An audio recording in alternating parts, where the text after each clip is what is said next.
Hello,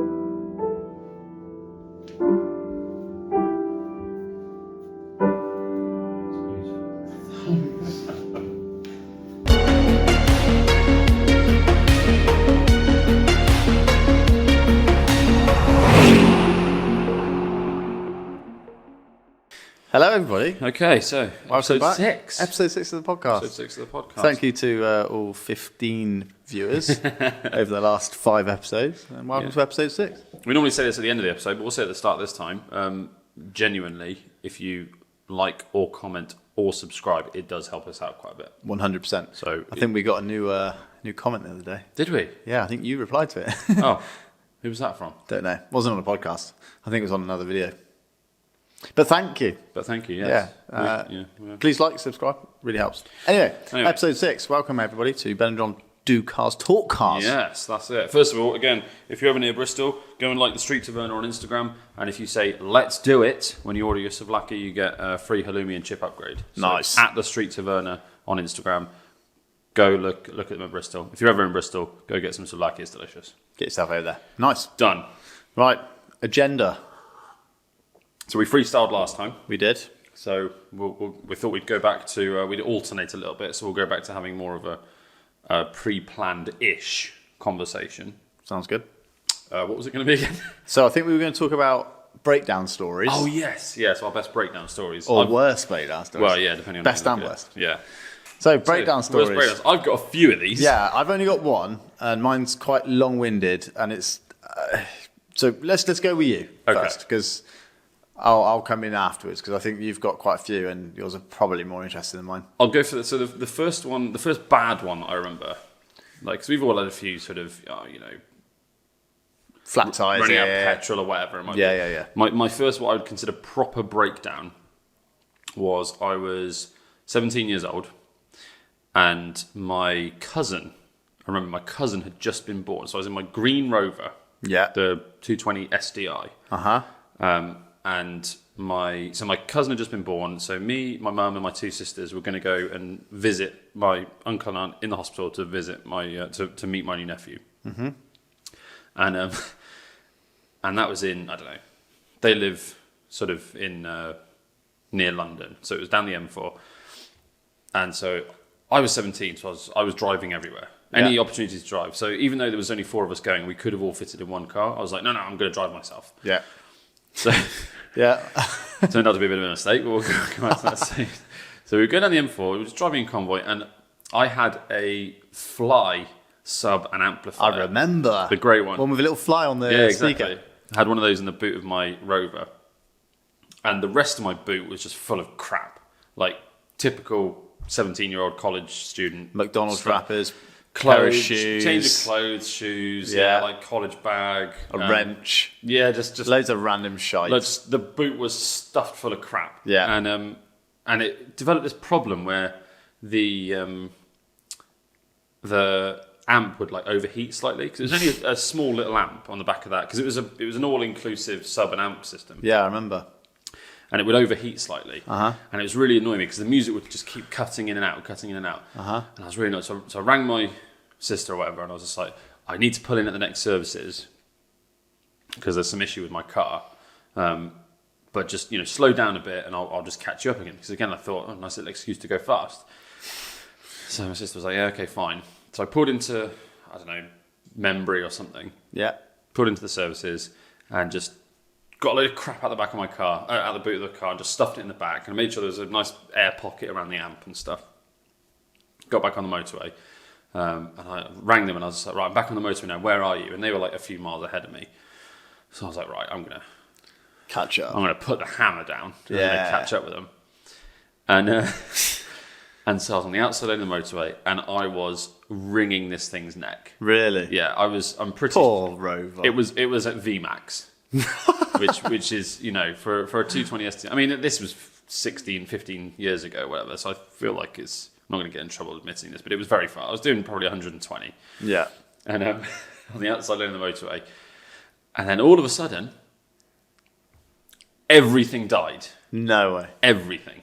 Like dashboard, engine, all the gauges, That's sketchy as hell. Not just engine cutting out. I mean, literally the whole. It was like someone just cut the earth cable off to the battery. So like servo to your brakes, power steering, all that Everything. sort of stuff. Everything went. Jesus, And, sketchy. so I had to navigate my way To the hard shoulder from the outside lane in 120 in this shitty old Rover with no power. with no power, no brakes, no power steering. I had to get from the outside lane of the motorway to the hard shoulder. Yeah. And that was sketchy. That was very sketchy. I didn't enjoy that. That reminds me of those games you used to get, like you had to weave in and out of traffic. Yeah. If you hit one, you'd lose a life or something. Exactly. Yeah. It was exactly like that. And that was, and I didn't had to wait for a breakdown. Had to wait for the RAC. I rang my sister and I was just like, It's over. I'm done. So I didn't meet my cousin that day. That sucks. Yeah. That does suck. So that was my first proper breakdown. And do you know what? It was a boiling hot day, which I think was part of the reason why the amplifier kept overheating. So was it the amp that shorted out the electrics in the car? I don't think so. What was the actual issue? Well, so pulled onto the side of the road. Then about half an hour later, RAC man or AA whatever it was came out, and he sort of just pulled me onto because I wasn't far from a junction, so he just pulled me onto the slip road, which was safer. And then he was like, "Look, I'll pull you onto the slip road. I'll have a quick look if I can get you going. I can." I explained what had happened to him, and he was just like, "Oh, that's weird. Maybe it's just like a fuse or bad earth or something like that." Yeah. And he was working on the side of my car for about an hour and a half. Fuck. And he was like, you could tell it got under his skin a little bit. And he's like, "What is wrong here? I need to find out what's wrong." I cannot be beaten. Yeah, exactly. So he was there for an hour and a half or so.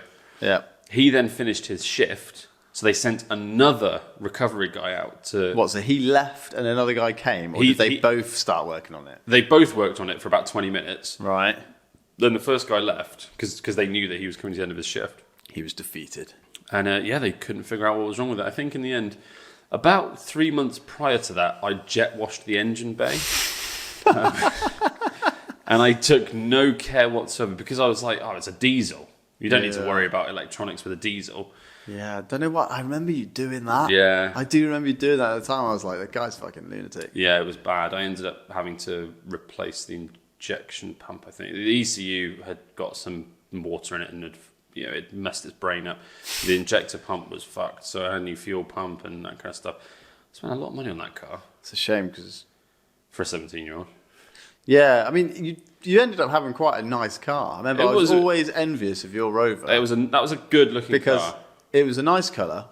That dark green. That was nice. Brooklyn's green. A rare colour. Lovely. Most green Rover 200s are British racing green. But it was a 5-door, which I thought actually looked better. I agree. In the 200, it definitely looks better. In the 200, it was nicer. It had lovely, not like fully smoked rear lights. It had some nice rear lights on it, I think. Yeah. So I bought those off Rory. Yeah, because he had them on his ZR. Yeah. They were so he'd masked around the. So they were ZR rear lights, which had the clear, the white indicator and reverse lights, not the smoked ones, which the Rover 200 had. Yeah. And he'd masked around that and basically tinted all the rest of them. Yeah, it was really nice. It was a good-looking car, wasn't it? And then you had those Lenzo 5-star spoke alloys. Yeah, Lenzo Concept 5s. They were nice. They were nice wheels. And it was lowered. It was fucking slammed. It was very low, yeah. It was slammed, but with good perspective. You know what I mean? It wasn't just decked and the wheels were tucked into the arches. It was like... It had a nice stance to it. Lovely stance to it. And it had a nice exhaust on it. It did. Yeah. And I made my own grill for that. Yeah. I didn't you get chicken wire and spray it black or something? I got the chrome, the standard chrome Rover grill with the beige fins. Yeah, probably. So I took that off. I would never attempt this now. I just wouldn't do it. I took the grill off, cut the centre bit where the badge sits off it, snapped all of the fins out, got some mesh chicken wire. Yeah, I remember that. And then I had to, obviously because there was a little indent from where the centre bit was, I had to get some filler out and I had to smooth out fucking hell, the top and the bottom. That is unlike you. And then I painted it green. And it had angel eye headlights, remember that? Yes, it did. They were nice. Yeah. That was a sick car. For your first car? I loved it. Your first actual legal car? Yeah. I mean, you've had loads of cars before that. story for another time. Yeah. But for your first roadworthy car, like of its kind, you know what I mean, like a nice car, it was awesome. I loved it. And like I had a Rover.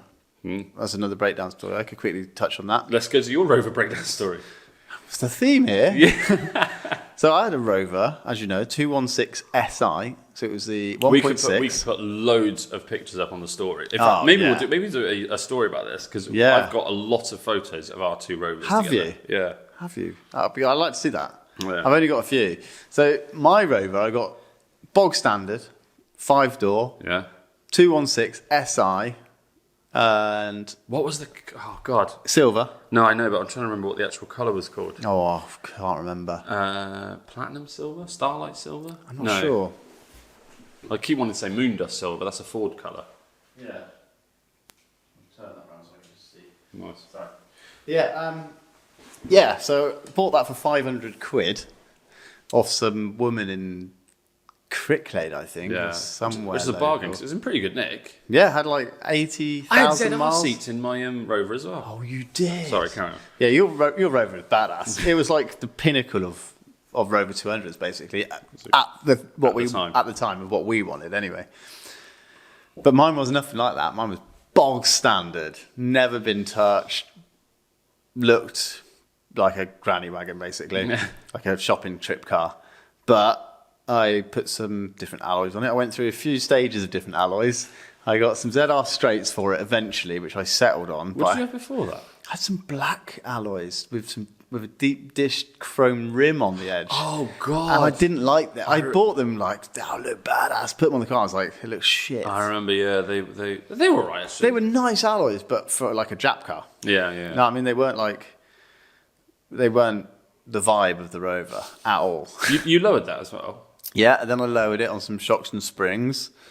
Then I went all the way to Salisbury to pick up an exhaust from Janspeed, I think. Yeah. They had their factory down there. Yeah, I bought a back box from them, like a chrome twin pipe back box. Yes, the twins. I remember. And then we both de-oranged our indicators. de-oranged our indicators.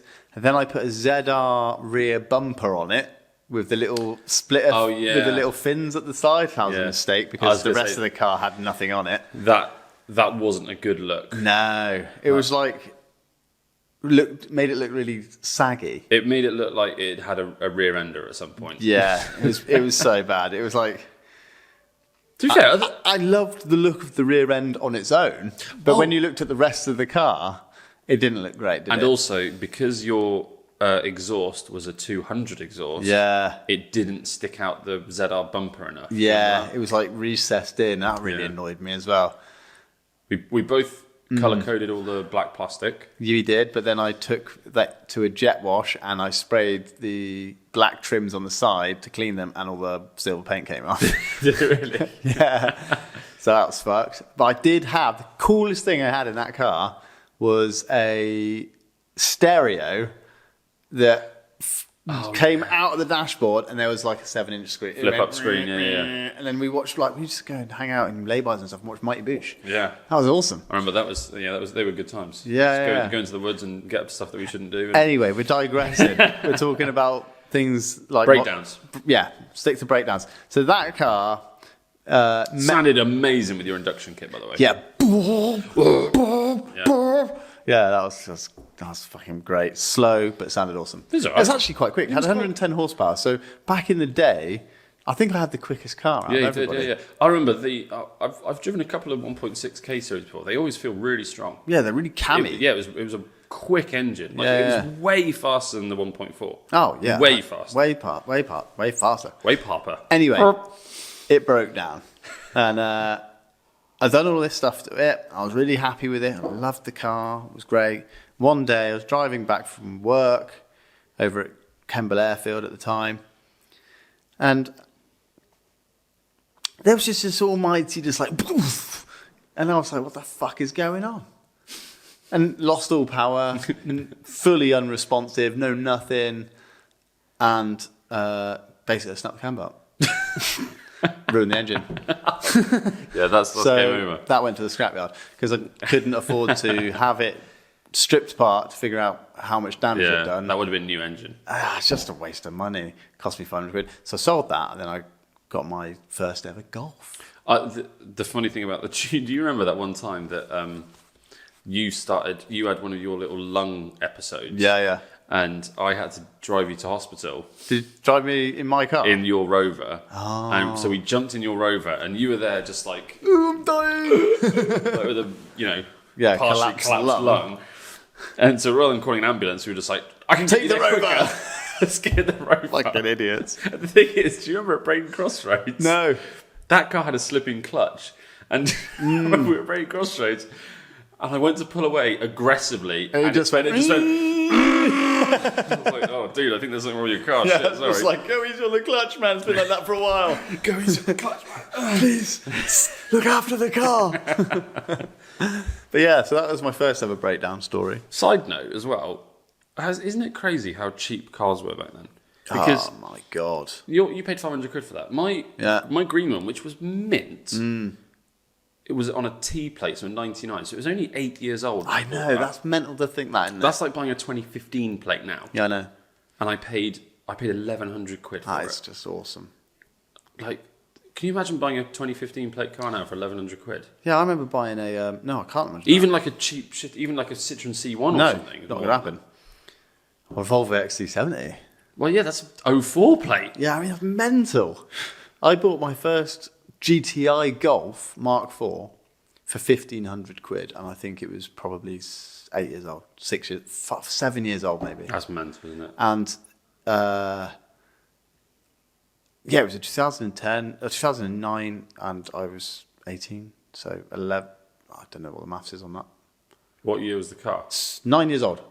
9 years. Oh yeah, because it was on a W plate. Was it on a W? Yeah, it was. Yeah. And then I swapped that. Is that green one? Yeah. Yeah, I remember that. And then I swapped that car. I mean, we're digressing massively here. We'll get back onto breakdowns in a second. But I got bored of that car. There's a story around that car. I got it mapped and it all went wrong, blah, blah, blah. Oh, yeah. And the chain tensioner was like loose. So it had like a timing chain tensioner thing that was rattly. Yeah. It's basically a big job to fix. So I swapped that car. The bloke that I swapped it with knew that this car needed doing. Yeah. But he swapped it with a 106 GTI. What? Yeah. What the fuck? And if only I'd kept that fucking car. Yeah.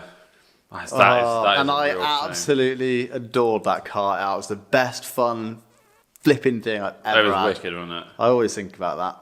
That was a scary car. That was a badass car. That was just so much fun to drive. It was like honestly like a go-kart. I know it's an analogy. Very cammy as well. It had a high lift cam. Oh yeah, it did, didn't it? So it was really cammy. Really cammy. It had 4-pot Brembo. Yes, brakes. Squeaky boys from a 406. Yeah, that had no ABS, so it was on or off because they were just like. So every time you put a little bit of pressure on the brakes, they'd lock up. So that was badass. Yeah, as that well. car was sick. It was Nice colour as well. Fucking death trap, that thing. Honestly, Yeah, it felt very fast, very. I seem to remember Very it was sketchy. on Team Dynamics Pro Race 1.2 as It well. was, yeah. Nice wheels. Had Moret headlights as well, which were Yeah. really rare. And a nice exhaust. It was all stripped out. That's a nice car. Yeah. Anyway, we're massively digressing. Anyway, yeah, so back to breakdowns. Back to breakdown. So what was that? That was my first. I'm not necessarily going to do it in order, but Anyway, just a quick thought. We should do an episode one day of all of our old cars, talking about all of our old cars. oh yeah, that's on the list. Yeah. Our favourite old cars. Don't know about you and people watching, but I'm really excited for that episode already. Yeah. Okay, back to breakdowns. So next one probably. Okay, so this is a good one. So we'll go into this in a future episode, but I used to have a TVR. A 4-litre Camaro TVR. And it was a stupid idea. I had it for, I don't know, probably, I'd say close to a year, maybe not 9 months to a year, 9 to 12 months. Had it long enough. Had it long enough. Dailied it. It was my only car. That was such an amazing car to have. I'd 100% have one of those again. Yeah. It was a gorgeous car. Yeah, So it was an cool. amazing car. And it was, and it was in, I actually bought a good one. Yeah. Like I tried to buy a good one. It was lovely. It wasn't like a ropey old shitter. It was in pretty good condition. I bought it off some old guy. Yeah. who had like a whole archive box full of paperwork and stuff. He'd taken really good care of it. It was his weekend car, this kind of stuff. Like it was a nice one, but it was a early 90s TVR, so it just broke down all the time. But the worst one, the worst one of many, was I remember I was driving. I don't know where I was going or what I was doing, but I was in Minety, and I remember me and my girlfriend at the time had some argument or something, and so the atmosphere in the car was frosty. Yeah. We weren't talking, right? Yeah. And we were driving along, and I remember got to Mighty Crossroads, about to go into the village, and sort of started smelling a bit of something, and I was like, okay, that doesn't smell good. But I didn't want to say anything because, again, I didn't want to say anything. I was pissed off. Yeah. And go over the crossroads, and as I pulled off, just a little bit of smoke started pouring up, and I was just like, oh god! And I just assumed that it was overheating. Mm-hmm. And I was like, looked at the temperature gauge and stuff, and I was like, no, everything's fine. What's going on? I was like, there's no warning lights. The engine sounded fine. Everything was cool. I was like, what the fuck? And then suddenly, just smoke started billowing out of the dashboard, like proper, just like thick smoke started coming out, and I was just like, what the fuck is going on? And then I realised like I could smell burning. Like I think something might have been on fire then. It was severe. I was just like, what the fuck? And at that point, the facade had to end. I had to break the silence. I was just like, there's something seriously wrong here. There's something going on here. And fucking idiot. I mean, no disrespect to her, but that wasn't a great relationship. And literally, I put my head down, and at the bottom of her footwell, there was actual flames. Oh my god! Well, she hadn't noticed. She just hadn't noticed. Just FYI for people that haven't been in a TVR, specifically that one, when you're sat in that, you can see your feet because you're practically sat on the floor. You're very low down, so it's quite it's a very reclined, low down, sort of straight foot sort of seating arrangement. Yeah. So I don't know how she didn't notice there was a fire. Anyway, Christ, that's the subject for a different time. Full on flames. Jesus. But that was like fuck. I shit myself. Yeah. I mean, it was insured. It wasn't insured fully comp. It was insured third-party fire and theft. So, I mean, if it had burnt to the ground, I would have at least claimed on the insurance. That would have been a tragedy. That would have been a bad time. And God, it was awful. And was this at night time, by the way? No, it's during the day. Oh, Jesus. To be fair, if it had been in night time, I probably would have noticed sooner. Yeah. But in the Chimera, the end of the passenger footwell houses the main fuse board, which is a fuse board, not a fuse box. It's not got a cover on it, I don't think. Or mine didn't anyway. And the battery, which is in the floor. And basically what had happened was the mounting screws for the fuse board had come loose somehow.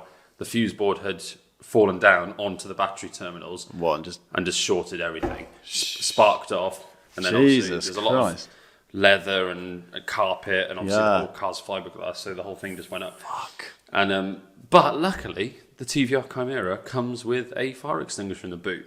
So I'm quite impressed. Actually, looking back on this, considering I was such a fucking idiot when I was 18, I dealt with it pretty well. I was like, right, there's a fire. I know I've got a fire extinguisher in the boot. So I literally jumped out the car. I was like, get out, fucking get out. Yeah. So she got out. Jumped straight round to the boot, undid the boot, got the fire extinguisher off the little holder on the back of the bulkhead. Yeah. And I was reading the instructions, just like, right, how the fuck do I do this? And I just doused the whole thing with the fire extinguisher. Fire went out, and then what happened after that? I think it still drove. No. I think it still drove. I'm sure it did, because I don't remember it being recovered or anything.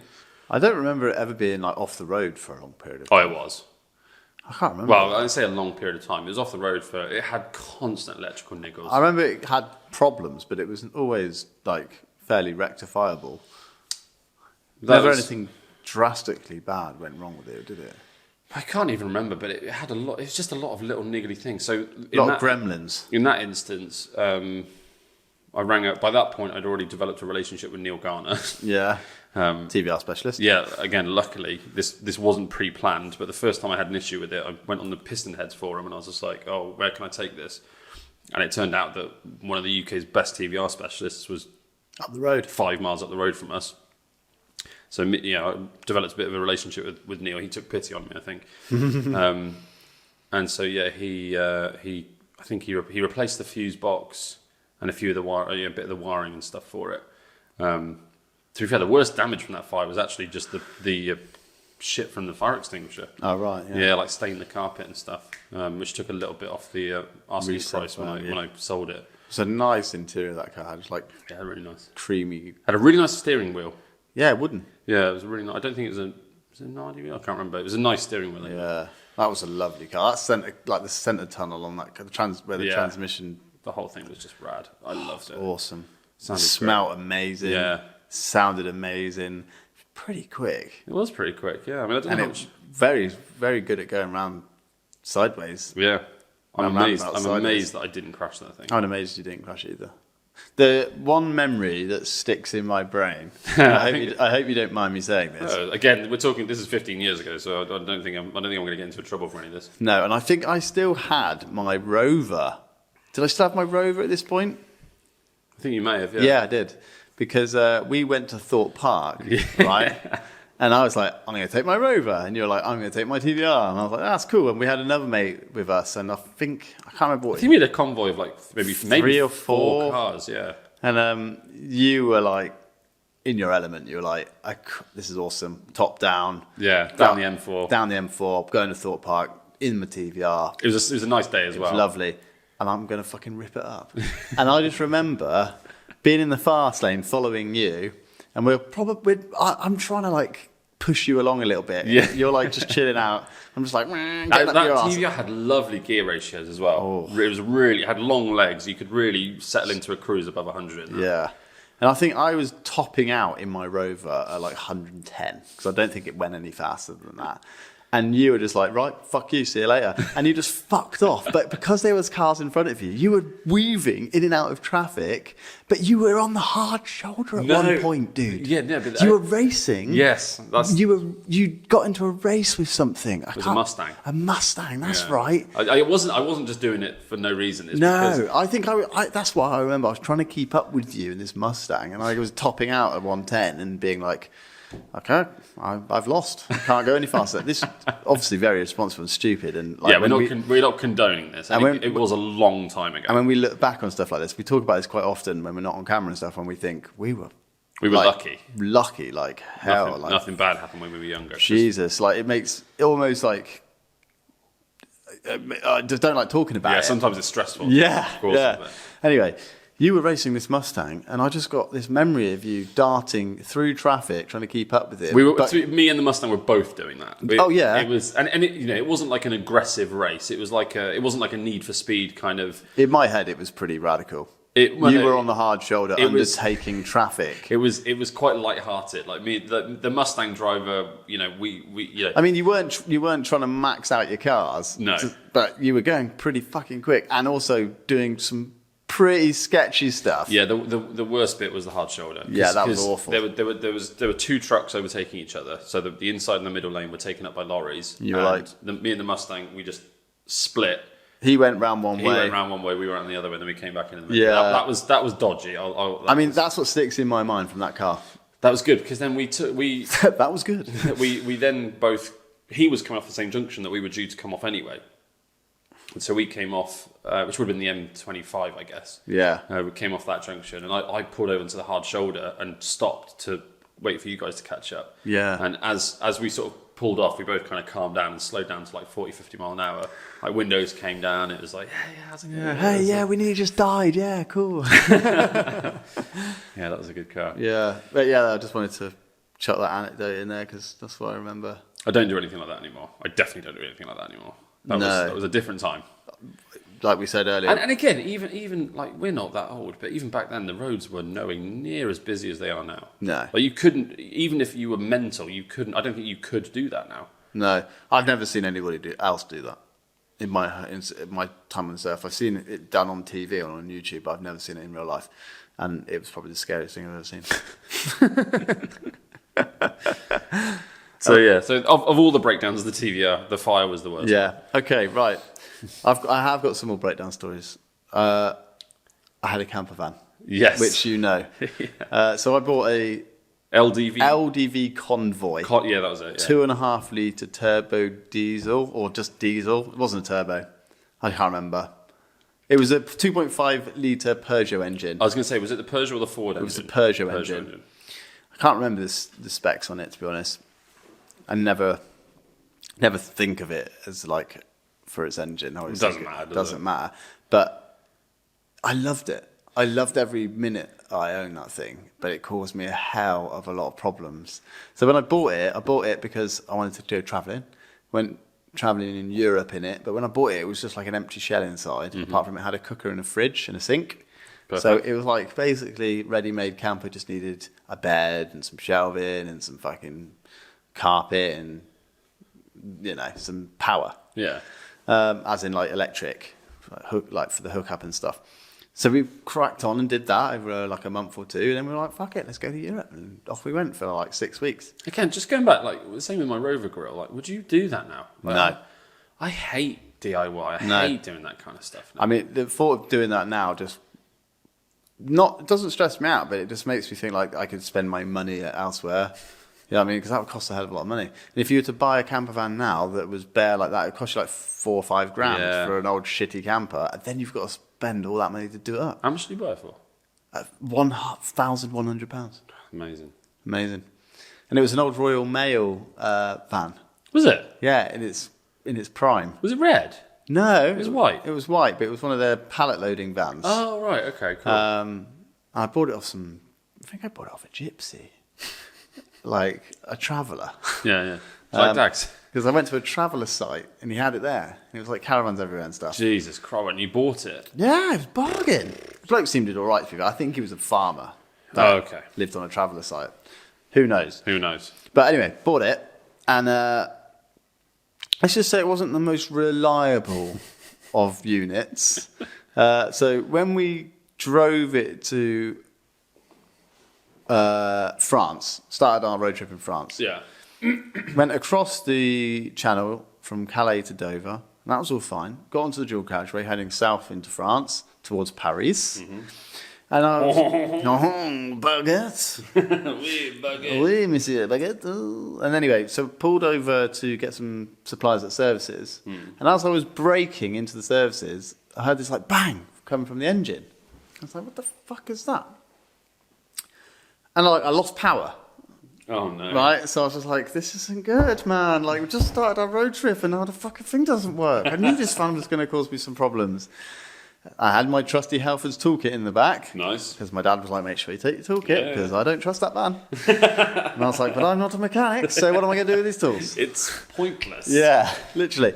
But it wasn't pointless because I got my toolkit out, opened the bonnet, and I realised that the battery was mounted, obviously, in a battery mount, but it all rusted.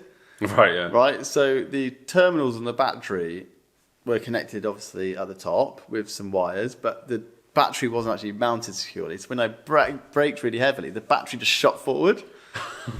And it like ripped one of the terminals off. So I had to bodge that all back together and just like fucking smack it back on with the end of a fucking wrench. Yeah, it's amazing how resourceful you can be when you've got no other option. Yeah, I was like, I cannot break down here. I'm in France. You know what I mean? What am I going to do? Someone's going to tow me a camper van back to England. That would suck. I'd rather fucking try and fix it. Yeah. So I think I just found some random bits and bobs to just secure it back together, and then the battery was fine. And then we were somewhere else, like for a while, for probably like a week or so, I had no problems. And then for a week or so. Yeah. And then there was this almighty there was like this juddering noise coming from the front. Where are you at this I think point? we're in Bordeaux. Okay. So we're south of France. So we made it quite far. Yeah. And the bracket that held the alternator on, the bolts had like vibrated out and they weren't there anymore. Right? Yeah. So I was just like, surely I can, like the alternator was like dangling off basically. Yeah. So then we kept losing power and I was like, surely I can find some bolts at a DIY shop. Yeah, so I went to a DIY shop, I got some, didn't fit. Went back, got some, didn't fit. I was like, what the fuck am I going to do? I don't know how to speak the fucking language. I don't know what size they were originally. I don't know what I'm doing. So I ended up using my leather belt that was holding my trousers up to try and like wrapped it round the front of the alternator, pulled it back as tight as I could, and then just like used the belt holes to just crank it up onto something. Like a ratchet. Yeah, almost. And then put a hole in the belt and put the thing through it when I think I wrapped it round like the inlet manifold or something really sketchy, because it's just going to fucking burn. You know what I mean? But it worked and it held it on until we got back. But then we got to Amsterdam, like miles later. Yeah, well, yeah. And I was like, we had this really sketchy night, right? We were pulled up next to this canal, and we were staying there for like, we'll stay here because we're on the outskirts of Amsterdam, like not in Amsterdam, but probably like 2 miles out, maybe a mile out, next to a canal, like a river, and there's loads of people fishing and stuff, and there's some houses, and it does say like no camper vans, but we were like, it was like a incognito van. It had no windows, you know what I mean? It was Stealth like van. Stealth van, there we go. And so we're like, we'll be fine. Anyway, this one night, this bloke comes up to the side of the van with German Shepherds and a torch. And he's knocking on it going, hello, you cannot park camper van here, you cannot park camper van here. Great Dutch impression, by the way. Yeah, well, Dutch is basically English, just with a little bit of a twang on it, isn't it? Hello, you cannot... I can't do it either. Hello. You cannot park your camper van. Crazy Englishman, you cannot park here. I can't do it either. I can't do it. But we were just like, don't fucking move. There's no reason he should think this is a camper van other than it's got English plates on it, you know, and it looks like a piece of shit. You know, it's obviously a stealth camper van that isn't very stealth. Yeah. So we're just like, don't move. So didn't move, and then about 10 minutes later he comes back. I know you're in there. This is no camper van. I will come back later, and you must be gone. What is this I don't know, but just imagine it, I'm right? enjoying it. So he's got his Crocs on out there, and he's walking his dogs, and he hasn't got Crocs on really. And we're just like, what the fuck is going on? We need to go. Like, I don't trust this guy. He's got 3 big dogs, and he's banging a fucking torch on the side of the van. This is sketchy. I don't like this. And like, back then, we used to get high, and probably pretty high, and pretty sketching out a little bit. Yeah. So I was like, we need to get the fuck out of here. So I was like, get in the van, and it's like middle of the night, turning it over, and it doesn't start. Just like, of all places, why is this not working? So it's like, turning it over, it's like, ing, ing, ing, ing, ing, ing, ing, ing, ing, and it wouldn't kick into life. And I was just like, this fucking sucks. I was like, right, we're just going to have to stay here tonight. We never saw the bloke again, thank God. I think he realised that he told us to move. He probably watched us from afar, struggling to get the van to start. I was like, I knew there's people in there, but the van's fucked, so what am I going to do? This crazy English, the van will not start. Joke's on them. Yeah, so he probably sabotaged us, to be honest, when we weren't looking. Actually, now I think about it, that's what happened. But in the morning, I was like, I need to diagnose this fault, because I still couldn't get it to turn over in the morning. Like, it would turn over, but it just wouldn't kick into life. I was like, we've got diesel, we've got electricity, it's turning over. I know it worked. I drove it here, and it worked when I turned it off. So, what's going on? Like, it's not the alternator, because that's charging, the battery's working. That's all belted up. Yes, that's belted up. That's basically brand new. And all the electricity worked, so the leisure battery was getting charged and everything, so I knew it wasn't that. So I was like, it must be a fueling problem. Like, we must not be getting diesel into the engine. So I was like, I don't know why I thought of this, because I don't understand diesel engines particularly. Like, but I knew what the fuel rails look like, because I was like, they go into the fucking top of the engine. There's fuel in there. When you've got no other choice, it's amazing. You have to figure it out. You have to. So I was just like, actually, you just reminded me of another breakdown story. Actually, I'll tell you in a minute. So I say we, it was me. I was tracing these fuel lines, or I thought were fuel lines. They turned out to be fuel lines. And I followed one back, and there was this little box attached to it, right? And it looked like an electrical box. Right? So I undid the box and looked inside, and there's this little relay type thing, like a switch. And I was like, what the fuck is going on here? And I was like, there was these 2 wires that went into it, and then I can't recall what it looked like. It was this little box, electrical unit. And I was like, whatever that is, maybe that's not working. Right? So I took the 2 wires, unscrewed the 2 wires. There was just two electrical wires. and put them together, and it sparked. And I was like, what's going on here? Is that good? So I was like, bzz. I was like, what? Pretty sketchy. Open spark. Bzz. I was like, so maybe they should, like, maybe these wires have something to do with it. Yeah. So then I thought, when you turn it on, the glow plug light comes on, right? Mm-hmm. And I know from experience that you need to heat the diesel up, especially on a cold day. Yeah. From driving diesel cars in England, especially when it's cold, like fucking freezing, you got to turn it on, turn it off, not turn it over, but heat the fuel up with the glow plugs. Yeah, you know what I mean? And this wire was the wire to turn the glow plugs on. It was on the ignition switch. Yeah. So when you prime the ignition switch, it was to heat the glow plugs up. Yeah. So then that heats the diesel up to give it a vroom, right? Give it a what? A vroom. And then a more of a vroom. Sorry, it's a bit heavy, I think. But anyway, so I took these wires, put them together.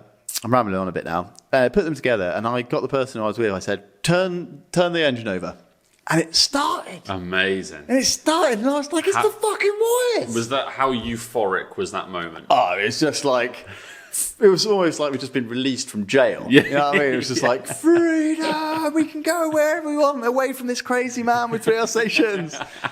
So I was just like, I'm a fucking mechanic, man. Like, I took pride in that for the whole rest of the trip. I was like, I figured this shit out. I fucking got the belt on. Yeah, I got the belt on. Did the wires together. But the fucking most annoying thing was, every time we turned the car off, the van off, wherever we were, we had to then get out, undo the bonnet, that's annoying. Stick these wires together, count to 10, so the fuel's been heated up, and then get them to turn it over inside. It was a fucking shit show, mate. But yeah, then I limped it all the way back to England eventually, and then sold it to some guy. He came and bought it, right? And funny thing was, I put some holes in the arches and stuff when I was going around and inspecting it to sell it, to see if there's any rust. Yeah, there was fucking rust everywhere. Was there? Everywhere, and every arch was destroyed with rust. Like, I'd put a big hole in it by accident, be like. Because I've seen my dad go around buying cars, like old classics before, and he takes a screwdriver and knocks it through. Gives it a little knock. To see if there's any rust. Did you just go through the side of it? Literally. Oh, fuck. So then I bought like a pot of polyfiller. Yeah. And I was like, I'll slap that on, no one will ever know, and I'll spray it white. Because this thing was like matte white. Yeah. It had no sheen to it at all. I remember it was rough. Anyway, so I didn't bother doing that. And this bloke turned up and looked around. I said, there's a patch of rust there. I put a screwdriver through it, but I've got some polyfiller. I'll give you that. And he went round and he was banging holes in it everywhere. And I was like, holy fuck, dude, like, chill out. I don't know if I've got enough polyfiller for this. Anyway. I mean, polyfiller is known for its structural rigidity on a 3.5-ton vehicle. I'm not sure. Yeah. It's not going to cut it. And I was fully expected him to come back to me at the front of the vehicle after he's done a little loop, popping holes in it everywhere, going, man, this thing's a fucking rust bucket. Like, I'm not buying this. He's like, yeah, how much you want for it? I was like, I'll have 1,100 quid for it then, please. And he was like, here you go. I was just like, thank fuck, take this thing off my hands. The alternator's still held with my belt. I thought, can I get my belt back? I thought, no, I just fucking won't even mention that. He didn't even look under the bonnet. Didn't even tell him about the glow plug thing. He just fucking drove it off. Amazing. No, actually, I fixed the glow plug thing. I bought another unit, like this little box, and just replaced it, and it worked fine after that. Nice. But the alternator was still held on with my belt when he bought it and drove it off. And yeah, that was that, really. Bit of a fiasco, but fantastic fun. And that was when I started to believe that I was a full-blown mechanic. Yeah, that's dangerous. But again, it goes to show that because I hate working on cars. Yeah, I know. I love cars more than anything. I hate working on them. It's just not my skill set. I just don't. But if you're in a situation where you have to, you're faced with no other option. You've got to figure out a way. It's amazing what you can come up with. Yeah, you're quite resourceful. So on that note. I've broken down on my Mini a few times right, over the years, and probably the most stressful, I'd say. I don't know, actually. They were all fairly stressful, but so for a little while, when I was freelance and I wasn't earning much money, we downsized to having one car. Well, no, I say one car. So me and my girlfriend at the time, we had We had 2 cars, and I had my Mini, my classic Mini. And so we were like, right, we both work from home. We don't need 2 proper cars in inverted commas. So I was like, why don't I sell I had that blue Merc at the time. I was like, why don't I sell the Merc? What, daily the Mini? And I was like, if I need to go somewhere, I'll just daily the Mini. Because I don't need to leave the house every day. I work from home. Yeah. So I was like, so I'll just drive the Mini everywhere. And, you know, I was probably going to Swindon twice a week for work, for like meetings or whatever. And, you know, it was fine. It was fun. You know, the Mini's great. And, you know, I always get hung up on this kind of stuff. And then I think, well, people daily drove those cars for decades. Yeah, they did, yeah. Like, what would you have done in the 60s or the 70s or the 80s? I can't daily that. It's brand new. Yeah, exactly. You know, and the Mini was in okay condition at the time. It was a bit rusty, but mechanically it was fine. Anyway, so I was daily driving the Mini, and then I decided, right, I need to go get a proper job. So I landed my job, and I knew that part of the job was a company car. So I was like, cool, that's fine. I can commute in the Mini for the first couple of weeks, month, whatever, until they give me my company car. So my first day of work, I'm not sure if I've told you this before.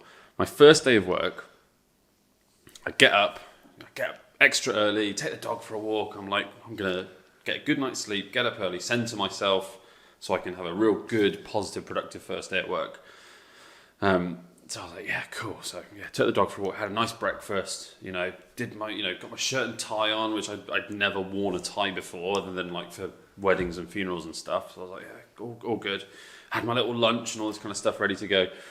Got in the Mini, and my commute was about 20 minutes, but I gave myself, no, it was about 25 minutes, but I gave myself 35 minutes. Had to be at work at 8:30. I left at 5 to 8. I was like, I just want to get there nice and early. Yeah, set a good impression. Be comfortable, no stress. Yeah, so get in the Mini, and it was a nice day, so no problem starting it or anything. And again, I was driving it pretty much every day. Mechanically, it was fine. And I get about 2 miles from my house. You know the hill going into Highworth? Yeah. From the back. So I'm going up this hill. Quite a steep hill. It is quite a steep hill, and it just starts freaking out. Like the revs start rising, but like it's like bogging down, but then revving at the same time. I'm just losing power. I'm like, what is going on? Like, what the fuck? And immediately I'm just like, okay, something's not right, but I can probably drive around it. I'm pretty good at driving around problems. Yeah. Pull the choke out a little bit. Yeah, exactly. I was like fiddling with the choke. I was like fiddling with the throttle. I was just like, I can drive around this. Anyway, I get 150 yards up this hill, and I'm just like, I can't drive around this. Something is bad. Something has gone badly wrong. I'm like, oh God. And so I pull over at the side of the road and I just turn the engine off. And just, in my head, I'm just like, if I turn it off and on again, maybe it'll fix itself. Yeah, like it never happened. Obviously, that didn't happen. It struggled to start. And when it did start, again, it was like a fast idle, but then it was dying at the same time. It was really strange. I was like, what the fuck is going on? I was just like, why now? Yeah. This thing. You've been fine for the last few months. I've been fine for the last 6 months. Why now have you done this to me? So again, and bearing in mind, this is 8 o'clock in the morning, so there's kids walking to school. Yeah, it's a busy time of day. Busy time of day. There's traffic, you know, because Highworth's a fairly busy little town. Village. And that road is like, there's usually cars parked on one side, so it becomes a single track road. Yeah, so exactly. It's fucking chaos. People are pulling in, waiting for other people. Yeah, exactly. So I'm stressed out. So I'm in my shirt and tie and my smart trousers and stuff. Fresh as a daisy. Yeah. Bonnet's up. Yeah. The stress levels are rising. Uh-huh. And I'm immediately looking around. I'm just like, what the fuck am I doing? Exactly. No, I'm not. I don't know what I'm looking at. I checked all the plugs. That all looked fine. Like, I sort of took the distributor cap off, and I was like, it looks fine. Looks okay to me. Yeah. And I tried to start the engine, and there was like a real loud hissing noise, like that. Weird. And I was just like, what the fuck is going on? I was like, if there's something wrong with the carb, I still to this day don't understand how carbs work, really. Like, I could tell you, but I'm not going to now. I mean, I knew the theory behind how they work, but I wouldn't be able to adjust one or anything else like that. And so I was like, I went around to the back. I always carried a basic toolkit with me in the Mini, just in case something happened. Never had to use it before this day. And I realised it's because my Mini doesn't have a brake servo. Right, okay. This is all retrospective understanding. At the time, I didn't think about any of this, but my Mini doesn't have a brake servo because it used to be an automatic. Oh, right. And it's been converted to a manual. Oh. And I don't know if that has anything to do with it, but on the inlet manifold, there's a little pipe coming off, right. A vacuum pipe that would go to the brake servo if it had one, or I think probably went to something to do with the automatic gearbox when it was still automatic. Right, okay. And nice. No this idea. pipe had basically just been crimped off at the end for the last, certainly since before I owned it. What, to just went to nothing. Decommission it? Yeah.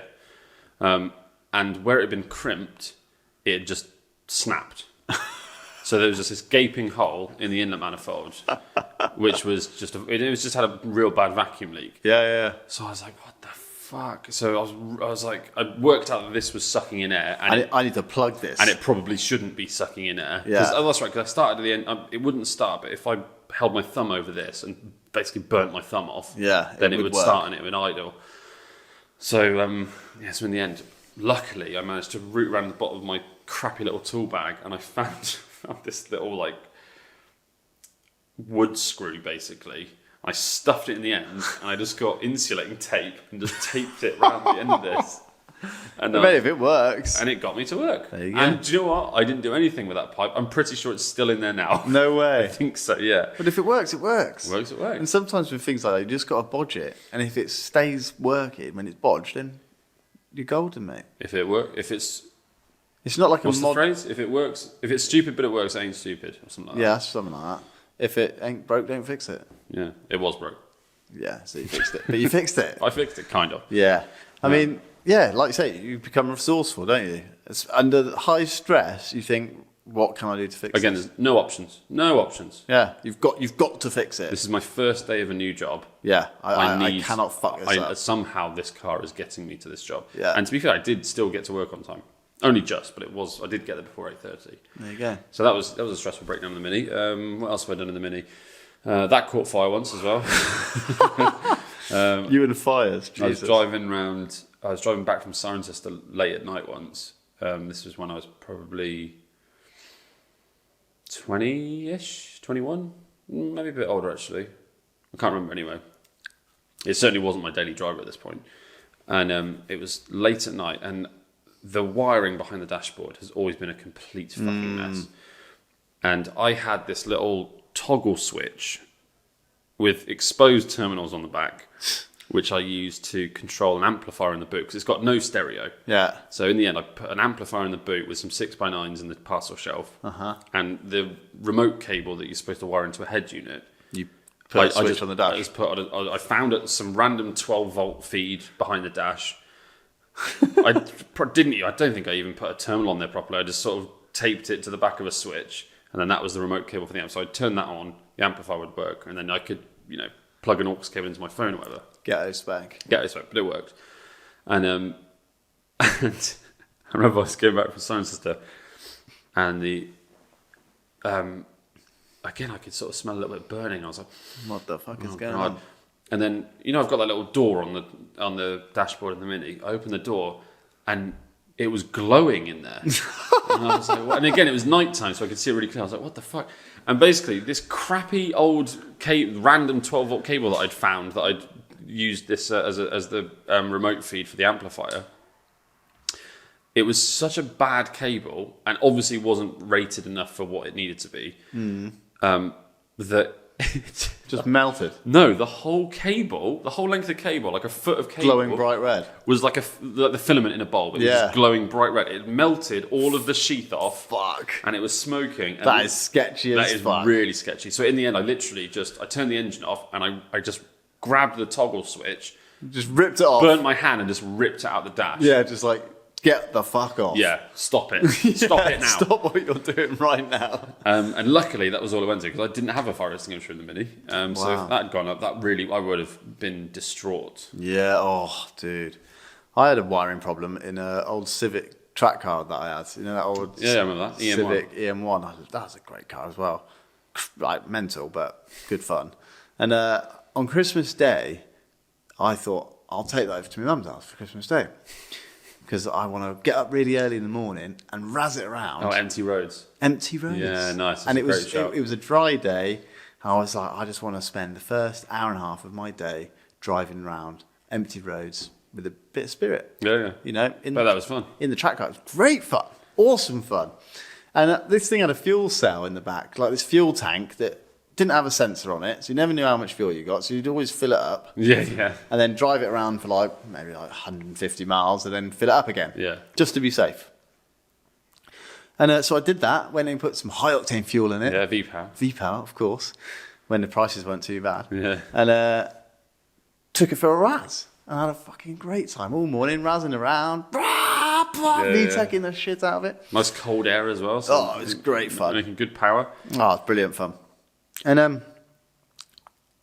had my fun. I thought, right, I better go to my mum's now. So it was about 10:30 in the morning. Pull into my mum's road, and her house is right at the end of the road. Mm-hmm. And I said, just pull into the road, the car dies. Just dies. It's like it just stops, the engine stops. Yeah. And I was like, what's going on then? I thought, I can't run out of fuel because I didn't do enough miles. Yeah. I thought, maybe I've run out of fuel. I was rinsing it around for about an hour and a half. I'm just constantly in VTEC. Basically, yeah, just having the best time. I checked the fuel tank. There's still quite a bit in there. I was like, I knew I wasn't going to run out of fuel. What's going on? So I'm trying to crank it over, and I'm like, everything seems... And this thing, like when you turned it on, before you crank it... The fuel pumps were really loud. weren't they? I Fucking remember, loud. It had this really whiny fuel pump, and it was like... Yeah, I remember. Awful noise. Sorry for audio listeners. And anyone wearing headphones even, sorry. I always say that, sorry for audio listeners, but it's the same for video listeners. They just see me. Anyway, so I knew it wasn't, well, I thought it wasn't the fuel pump because I could hear it. And I was like, if it's making that stupid hissing, screaming noise, then that's working. So it's getting fuel. There's fuel in the tank. What the fuck is going on? So I was like, maybe it's a sparky problem. Maybe there's a spark problem. So I checked all the spark plugs. That was all working. I was like, I couldn't figure it out for the life of me. Anyway, I probably spent about 2 hours trying to figure this fault out. Excuse me. Bless you. Thank you. And then I diagnosed it eventually that the fuel pump had broken. So Right. I don't know why, but it was a high flow fuel pump.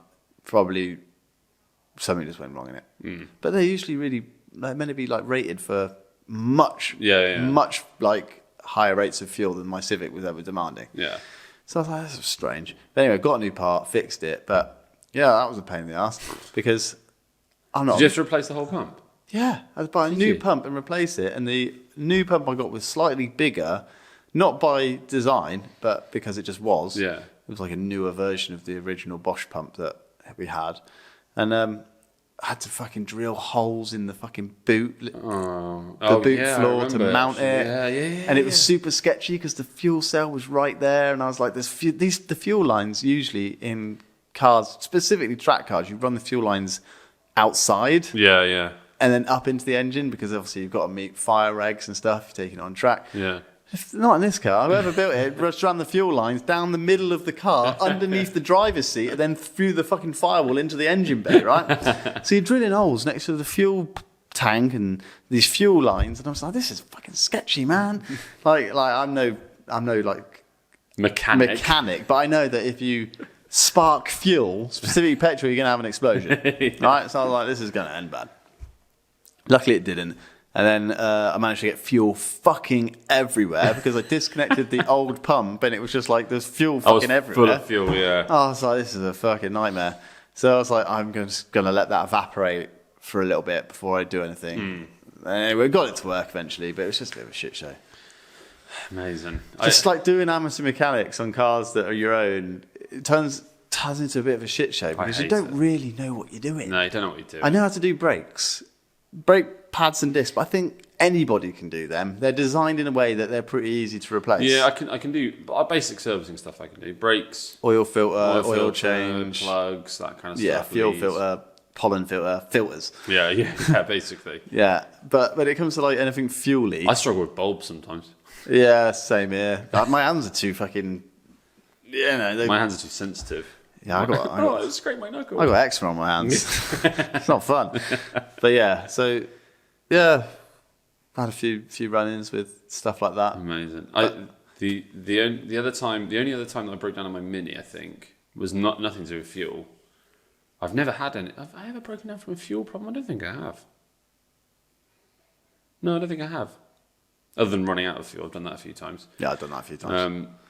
But yeah, the other time oh god, this was a shit show. The one time I had the Mini was the first time I took the Mini on. The first time I got the Mini on the road, because I bought it when I was 16, and it failed the MOT, and so it failed it on the rear subframe.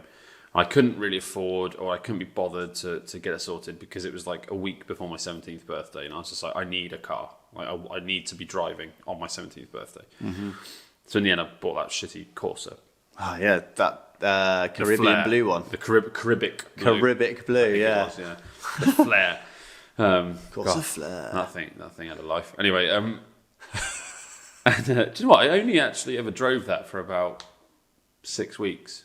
Yeah. Felt like I had it for ages, but I only actually had it for about, I think it was less than 2 months after I passed my test before I got the Rover. Anyway, so the first time I got it on the road was when I was 20 years old. And I was and it was my second car at that point. And so I was buzzing because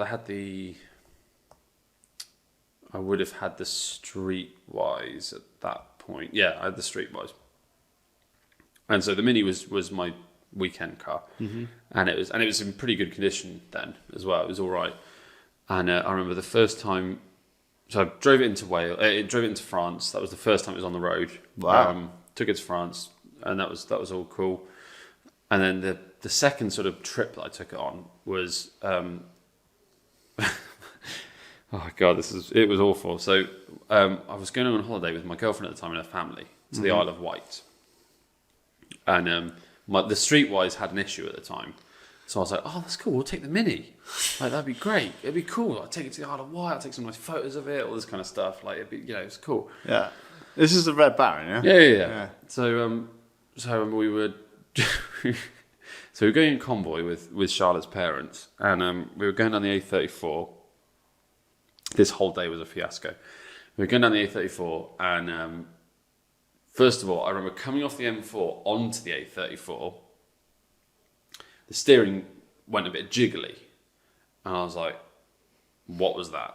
Mm-hmm. And I didn't really do it, and it was a bit of like, I felt a bit of pressure because I think Charlotte had given me a bit of a hard time. Like, do you really want to take your fucking Mini? Like, come on. Mm-hmm. And I was like, no, that'd be great, And and we were with her parents, so I didn't really want to all this kind of stuff.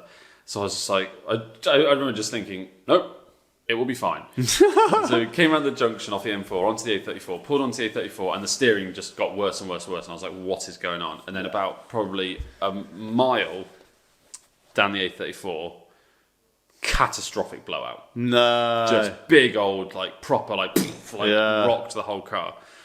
Jesus. Oh, God, I just thought of another time about the Mini. Anyway, and so sort of pulled over. I think I've got a photo of it somewhere, because I had those big 13x7 ultralights, the big deep dish wheels and the sports pack arches on it. Yeah, I remember, yeah.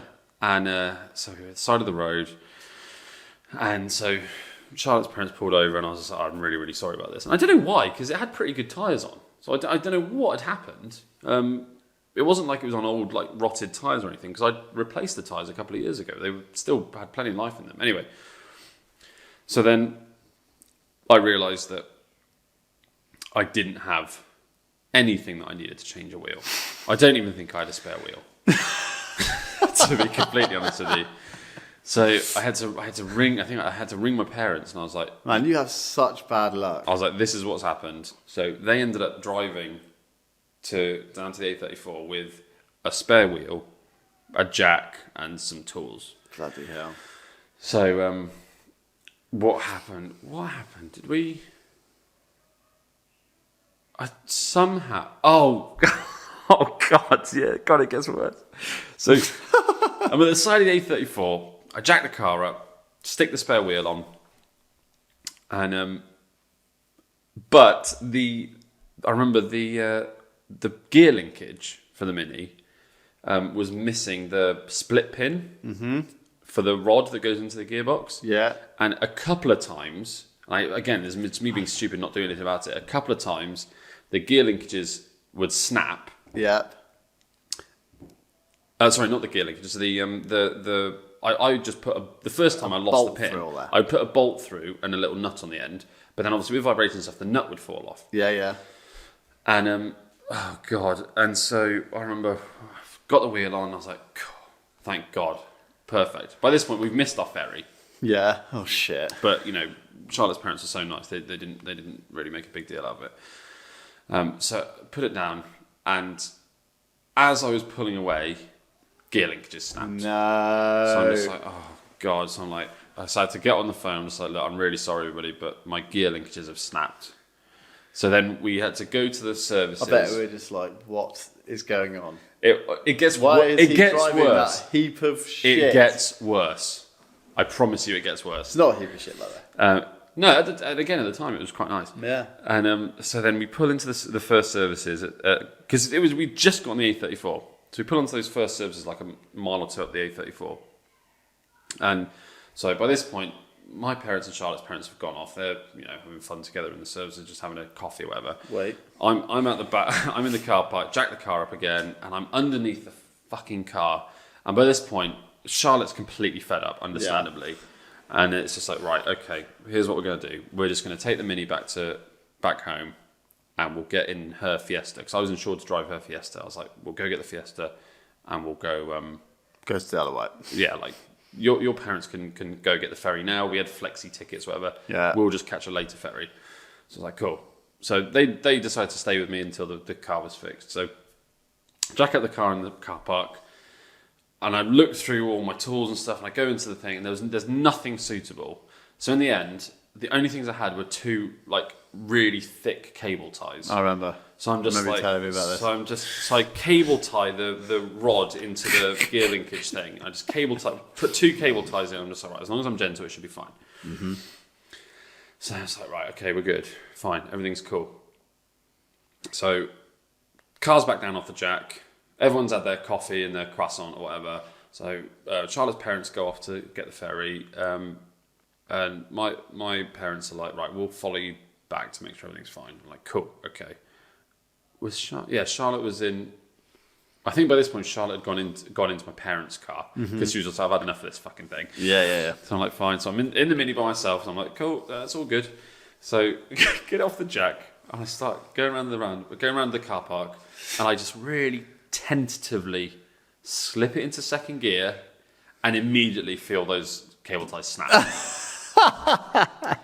So I'm like, oh, for God's sake. So again, I'm on the phone. I'm like, right. It's happened again. Don't know what to do. I'm just like, I'm stuck in second gear. I'm going to need a recovery. No, I'm just going to... Oh, in second gear? I'm just going to drive home in second gear. Oh my God. So we I was taking you all freaking day. So we end up driving cross country through Hungerford and that way, back towards home. And all I'm doing, right, is literally... absolutely mashing the throttle up to the red line, which in second is in the Mini is probably 40. No, a bit more than that, 45, maybe nudging 50. Well, then just clutching it, and then just clutching it and coasting back down to sort of 30, and then clutch in again. And so we do this for probably that poor fucking Mini. We do this for maybe 10 miles, and you're just like, this fucking sucks. No, it gets worse. And then on one of the red line, second gear revs, the fucking the alternator belt snaps. No, no way. Right. So the engine, the battery charge light comes on, and I'm just like, oh, for God's sake. Hopefully you got enough to get home. Well, no, because in the Mini, that also drives the fan. No, so you're over, and especially if you're doing that, you're going to overheat. So I'm just like, right, okay, well, again, I can't be redlining it now, so I'll just keep it a bit easy, hopefully, because it wasn't... It's like a Kenlo fan on it. It was in October or something, so it was quite chilly, so I'm like, hopefully, if I just, with enough air going through, it should be okay. But yeah, about 10 minutes later, the temperature is right in the red. I'm just like, fuck this. So in the end, I think I ditched it in some car park maybe in Hungerford, actually. Just ditched it at the side of the road. Mate, what a nightmare. Went home. And in the end, actually, whilst I was in the Isle of Wight, we talked about him in a previous podcast, Dave the mechanic. Yeah, yeah. Did he go and fix it? He went and recovered it and then did the work on it. Fixed it for me when I got back. Good lad. And we drove Charlotte's Fiesta over to the Isle of Wight. Well done, Dave. That was what a nightmare. And then the other time I broke down on the Mini was because God, this is even worse. So this was another time that I'd MOT'd it because it gets MOT'd for a year, then I let it lapse for a year, and then I MOT it because I miss driving it, so I MOT it again. This one time it gets MOT'd and it fails the MOT on a few bits and bobs. I can't remember what it was, but one of them was the bodywork around the wheel arch was too sharp, I think, or something like that. Anyway, something that meant that I had to go home, take the wheels off, do something to it. Bang it with a wheel, hammer. Yeah. So I took it home, did whatever needed to be done. Oh, it was some of the rust on the rear door, on the bottom of the doors was crusty, and I had to like put some filler in and just put some paint over it and stuff, and a few other bits and bobs. Got it all sorted, and me being a fucking idiot at 22, 23 years old or whatever it was, I did the wheel nuts back up with the impact wrench, like the air gun, and I didn't bother doing them up manually afterwards. So I take it to the MOT station. It gets MOT, they check the things that it failed on. It passed, no problem whatsoever. I go home, and then I'm like, oh, cool, yeah, I'm going to drive. When was I? I must have been living in Perth at that point. So I'm driving up towards Swindon to do something. I can't remember what. And again, the wheel starts wobbling. And just like, not this again. I've been here before. But this time, the wheel falls off. And the whole car just goes boom. It just drops on the passenger side. And the wheel just slowly kind of rolls off down the road. I'm just like, what is going on? Fucking idiot. And it's just because they didn't make sure the wheel doesn't just come loose. The fucking wheel fell off. That is hilarious. And yeah, so I had to, go get a jack out and jack the car up. Find the wheel that's in some fucking field. Yeah, luckily I was only doing 200 metres down the road. I was probably only doing 15 miles an hour, otherwise that could have been quite ugly. But yeah, it didn't actually cause, other than a few scrape marks on the front subframe, it didn't actually cause any damage, which is really lucky. Okay, yeah. Wow, there we go. Breakdown stories. I've got one more. Okay. And this is one that involves both of us. Oh my goodness. I don't know if you remember this. So, if it's the Corsa? No. I remember this. This is fucking Chris Lamb's Passat. No, is it Passat? Primera. Oh, yeah, this is Primera. So we're in college, and I was 17 years old. 17 years old. I was lucky enough to be with Quinn Direct for my insurance company, which made you able to drive anyone's cars if they gave you permission. Yeah, so I was basically covered third party on other people's cars, which that was amazing. As a 17-year-old was mental. That was like the golden ticket, wasn't it? And not only that, but I remember I could put people on my insurance. They had a really good online portal, and you could put people on your insurance at the drop of a hat, and it didn't cost anything. Yeah, I went with Quinn Direct after my first year because of your experiences. Yeah. I was like, that's fucking amazing. They went bust a few years later, I think. Not surprising. Yeah. Anyway, so my car was in the garage or something, and so our friend Chris had this old granddad spec Nissan Primera. Oh, mate, there's a funny story about him crashing that into a field. God, that thing was such a tank. I loved it. It was a great car, to be fair. Great car. And so he'd recently passed his test. We were at 17, so everyone was sort of slowly passing their test. And it was a 1.8, wasn't it? I think it was 1.6. Was it? I think so, yeah. And it was just like, oh, that's a lot of capacity. Yeah. I think it was okay. It was like, oh, 1.6. I think it was a 1.8. I think it was a 1.8. Maybe it was a 1.8, I don't know. But I remember we were like, oh, God, we got a free period. Was it just you and me? Was it just you and me and... I think Pedley might have been with us. It was someone else. Was it Shax or... No, it wasn't Shax. Someone else was with us. I can't remember who. It might have been Pedley. I think it was Will. No. Yeah, I think it was Will. Oh, anyway. So Chris Lamb was about to go into... a lesson. Some lesson. I remember we were like, oh, shit. We'll borrow Chris's car. Yeah. Chris, I can drive it. So as he was getting to the classroom, we ran up to him. We were just like, Chris, can we borrow your car? And he was just like, he was a bit blindsided. Yeah. He was just like, what do you mean? We want to go to McDonald's. We were just like, yeah, we're just going to go chill out at McDonald's or something. But can we just borrow your car? I was like, I'm insured. It's fine. Yeah. And he was like, I don't know. And he really didn't want to give us his car. And so we were like, oh, come on. And we just totally peer pressured him into it. Yeah, come on, dude, we'll get it back to you. The keys. And as soon as he handed the keys over, we just pegged it. Go! And as we were running out the building, he shouted something to us. Yeah. We were just like, yeah, whatever, cool, thanks, man. So anyway, no idea what you're saying. No idea Until what you're later. Get in the car. Immediately, as soon as we pull out of college, It's like, what? it's just on the red line. It's like, it's not our car, let's fucking rev it. We go down the dual carriage, go on the ring road around Cirencester, go around the roundabout. It wasn't fast, No, it but it was fun. was fast enough. Because it wasn't our car. And we go around the first roundabout, chronic understeer, Yeah. and immediately have a blowout.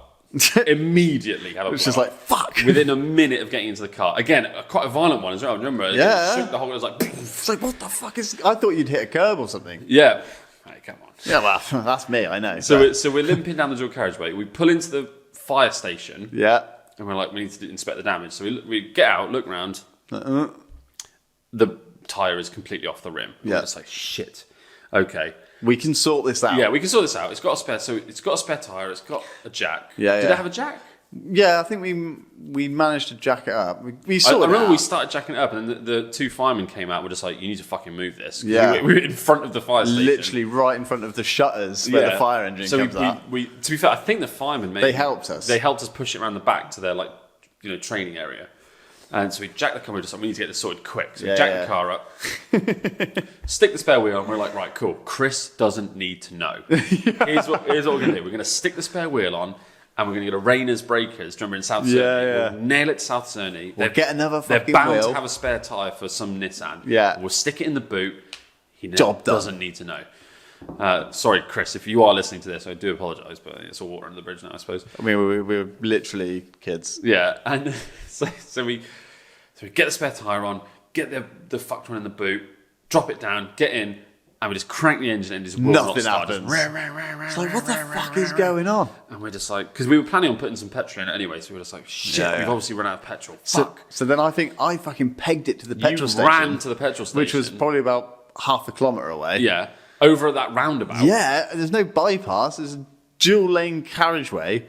Two of them. I had to cross both of them over the roundabout. So you legged it there, got a jerry can. Buy a jerry can, fill it up with a gallon of diesel, petrol. Yeah. Come back to the fire station. Right, so we're like, right, cool. And we're time limited here, by the way, because 'cause Chris is about to come out of his fucking lesson. Chris is in an hour-long lesson. Yeah, I and we're think. probably about half an hour into that. Yeah, so if not more. So right we're now. like, right, we really need to fucking. We're like, right, let's go to Tesco. We'll put some more fuel in. We can do this. We put petrol in. It started straight up. Cool. Let's go to Tesco. We'll put another 5-10 quid's worth of fuel in. We'll nail it to South Cerney. Get the wheel. Get back in time for tea. so we get to Tesco, put a load of petrol in, and we're in the petrol station, and it wouldn't start and again. it wouldn't start again. And we're just like, What the fuck is we're going like, on? What is going on? We're just like, oh god, we've broken Chris's car. Yeah. And then I remember we ended up pushing it out of the petrol station in Tesco into the main car car park. park.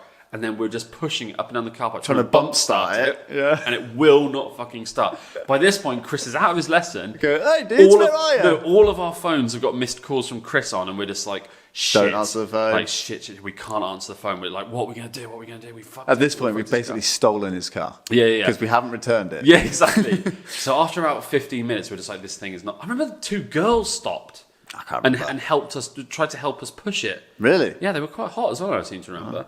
Strange. Anyway, and then, so we're pushing it up and down the car park. Chris is ringing, the phones are ringing off the hook. So eventually we're like, right, we're going to have to speak to Chris. So I can't remember which one of us answered. Yeah. It's like, We're like, Chris, dude, we're in Tesco's car really- park. We've broken your car. Really sorry, mate. Can't It's get it to not start. Like it won't start. We put some petrol in it and it just won't start. And he just goes, well, yeah, what about the immobiliser? Yeah.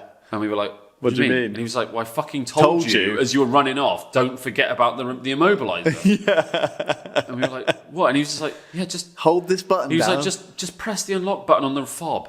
Yeah. And we literally pressed the unlock button, Start straight up. started straight up. And at the fire station, it hadn't run out of petrol. No, we were just being retards. We just hadn't locked it and unlocked it. Yeah. And so yeah, so Fucking we drove back to the college and we were just like, mate, I'm really sorry, but We've had a blowout. we've had a blowout and your spare tyre is fucked now. And he was just like, oh, that's cool. Yeah, he didn't care, did he? No. He was like this piece of shit. And then he told us a story that he... Was that before or after we put it through the hedge? I'm not sure. I think it might have been before we put it through the hedge. But whenever it happened, he told us a story where he was driving back from his girlfriend's at the time, and it's a steep corner, right, on a single track road. And instead of turning left round the corner, he just didn't see the corner, went straight on into a ditch, over a ditch, through a hedge, into the field, right? And then he's still pissing us when he's telling us this. I'm just like, fuck, dude, are you all right? And he's like, yeah, I just found the gate, undid it, and drove home. And it's funny because, like, a little while later, a girl we knew drove through the same hedge into the same field, but rolled her car. Really? Yeah, I think it was that girl you used to be mates with, Sophie Jordan. I think Sophie she did that. Never rolled her car. Yeah, and we turned up to it. I think it's all coming back to me now. We were in one of the LDV vans, and I was in the back of it. It didn't have back seats, but in like the van bit. And we pulled up to this traffic incident. But I don't think we can talk about this on here because there's some pretty bad things going on at that time. Oh, we'll talk about this off Yeah, camera. yeah. Anyway, they're the breakdown stories. Yeah, Pretty hilarious. So yeah, no Rand Tally this week. We've run out of time. Yeah, we've run out of time. We've completely run out of time. We'll do that another time. We'll do that another time. So yeah, thanks for listening in, watching. Like we said at the start, if you could, you don't necessarily need to share it, whatever, but if you could just like it, drop a like.